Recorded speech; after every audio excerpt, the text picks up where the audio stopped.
Hi YouTube, I'm Jeff Yeomans. It's the 22nd of May 2017 and this is the Yeomans Report.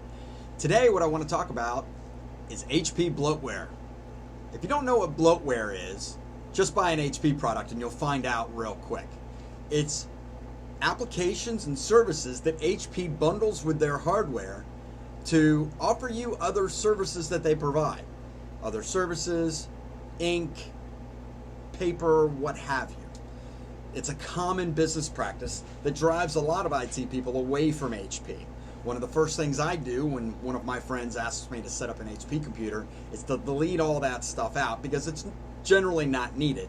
It's HP's way of marketing more stuff to the user and providing you the pop-ups that nobody wants to see anyway. So this week it was discovered that actually back in November, it was just reported this week that Mod Zero, a tech research company in Switzerland, found an issue with MicTray 64.exe, which is a series of keys that will start your microphone. So rather than starting it through Windows, HP has made it easy. It just starts. So to do that, they registered this MicTray 64.exe as a scheduled task to run at boot. So whenever you start your machine up, this service starts. Unfortunately, this time, it's also not only capturing the keystrokes to open the microphone, it's capturing every keystroke. Ooh. Man, they've outdone themselves this time. And we'll get into my theory on why this is there in a second, but just think about that for a second. Capturing every keystroke that you make on your keyboard.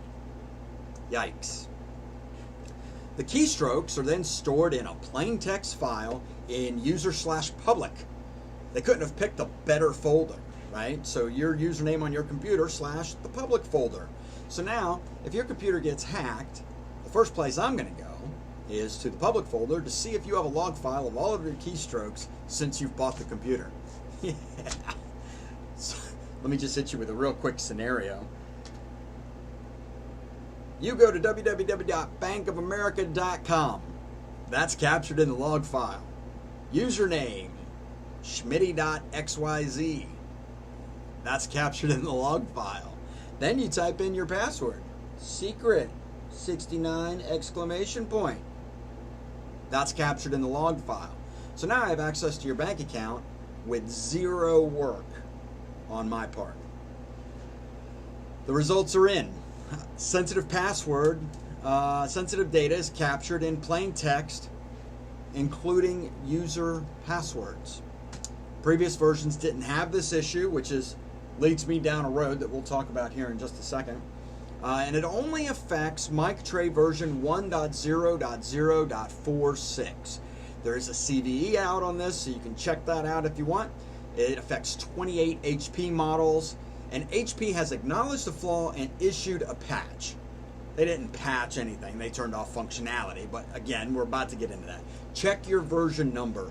You can go to your Explorer window, type in that name, MicTray.64 or MicTray64.exe, and then go to the properties and figure out what version you've got of that. If you've got .64 or .46, God bless America, .46, go ahead and Google, make sure you get an update, go to HP, figure it out. And, you know, while you're at it, tweet HP and tell them just to stop issuing bloatware with their devices. They make perfectly fine hardware. Their printers are great, their computers are great.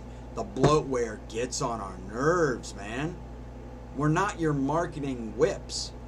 Anyway, so real quick how this happened, okay? When you're in a development cycle for IT, you have a development system that's isolated from the rest of the network. You have a test system that's isolated from the rest of the network. And then you have a production system that's opened up to everybody. And that's the code that you pushed out as legitimate.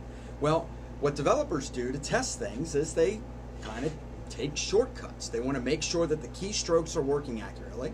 So they set up a keylogger to make sure that whatever the user types on the screen is actually what's bringing up the tool. And to do this, they captured everything. Why? It's probably the easiest way to do it. Then the developers give a script to the quality assurance or QA people in the test environment to run down the script. Is it working? And you've got, slightly over minimum wage people running through this script going boom, boom, boom, boom, boom. Yes, it all works great. Push it out to production. What the developers didn't put on there was, hey, did I turn the keylogger off? That's not on the script. So the QA people, only reading the script, didn't know. It's the developer's fault, but Q&A should have checked it. There was no Q&A of the Q&A, if that makes any sense. Regardless, check your version, make sure it's not .46, and you should be safe. In the meantime, I highly recommend you delete all bloatware from HP products, and if you just go to the Start menu, Add Remove Programs on a Windows service, you will see all of the HP bloatware that they provide you with a laptop, and just delete it out. You don't need any of it. If you need anything, the internet's right there and you'll be able to get it. Anyway, I hope you enjoyed this module for today. We'll see you tomorrow. Take care.